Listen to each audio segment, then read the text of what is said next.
वैसे आपको लगता है डिवोर्स वाकई बढ़ रही है, इसमें किरदार सबसे ज्यादा किसका है, खवातीन का? देखें, कहा जाता है कि रोज़े महशर जहन्नुम में खवातीन ज़्यादा होंगी। अच्छा। अब वो खवातीन, देखें बड़ी खूबसूरत हदीस है कि खवातीन ज़्यादा होंगी। ये मैं भी एक खातून हूँ और मैं इस चीज़ को जानती हूँ, और मौला का भी कौल भी कि खातून का जो टसना है वो बिच्छू की मानिंद होता है।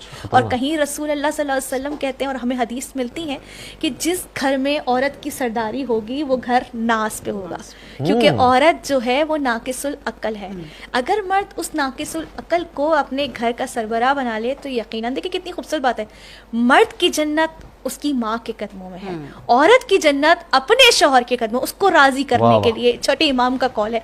तो अगर औरत अपने शौहर को राजी करे और वो अपने माँ बाप को राजी रखे तो ये तो फिर कमाल पे है। लेकिन आजकल ट्रेंड किस चीज़ का है, जब तक आपकी शादी नहीं होती है तो जाहिर सी बात है एक कपल अपनी फैमिली को, यानी अपनी वाइफ को ही अपनी फैमिली समझता है और फिर उसी को राजी रखना चाहता है और माँ बाप को दूर हो जाता है। लेकिन जब उसको होश आता है कि मैं किस मराहे पे निकल गया तो फिर उसका गुस्सा और तैश पे होता है। अगर शुरू से तवाजुन लेके चले, ये काम औरत का है, अगर शुरू से तवाजुन लेके चले, जब वो अपने माँ बाप को छोड़ के उसके हुजरे में जाके बैठो और ज्यादा वक्त दे, तो एक मरतबा बीवी अगर टोके कि जिस तरह से खाना मेरे साथ खा रहे हो बाहर चल के, अगर माँ को ले चलो तो उनका दिल खुश हो जाएगा, क्योंकि तुम उनकी औलाद हो, उन्होंने मुझे हिबा किया है। तो मैं माशाल्लाह माशाल्लाह, अगर ये हो जाए तो माशरे में तलाक का रेशो मैं कहता हूँ खत्म होने के करीब हो जाए, और माँ भी बेटी को, बहू को बेटी समझे। तो हाँ, ये बड़ा पेचीदा रिश्ता है। काश एक प्रोग्राम इस पे करें हम, सास बहू नंद फुप्पो, क्योंकि खवातीन का एक बड़ा किलीदी किरदार है इस माशरे में और खास तौर से इन रिश्तों में।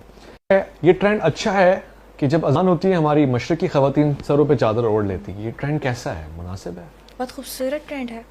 अच्छा। नॉर्मली घर में ख़वातीन दुपट्टा वगैरह इस्तेमाल करती हैं, लेकिन चूँकि हमारे यहाँ जो किचन है वो बहुत कंजस्टेड होता है, या पहले ज़माने की ख़वातीन जो है वो तंदूर पे रोटियां बनाती थी और चक्की चलाती थी, ठीक है, तो वो भी सर पे दुपट्टा ही रखती थी। तो आज भी अगर हम देखें तो हमारी वालदा, हमारी बहनें, या हम खुद जब किचन में जाते हैं, यानी बड़ों के, पहले मैं नाम ले रही हूँ कि बड़ों से हम सीखते हैं, तो वो सर पे दुपट्टा ही रखती हैं जब बावर्ची खाने में जाती है। इसकी वजह ये है कि कहीं ऐसा ना हो, देखें हाइजीन के भी अगर पॉइंट ऑफ व्यू से देखते हैं कि बाल ना गिर जाएं, कुछ शेफ जो हैं वो सर पे उठते हैं। और फिर दूसरा ये अब जो है, अगर जॉइंट फैमिली सिस्टम है तो ख़वातीन लाजमी रखती हैं, वो तो पूरे दिन ही दुपट्टा सर पे ना भी हो तो, लेकिन जिस्म को जो है ढापती ज़रूर है। अच्छा, यहाँ पर मैं बताती चलूँ कि देवर वगैरह जो हैं वो नामहरम है, लेकिन आपका जो ससुर है वो किसी हद तक महरम है।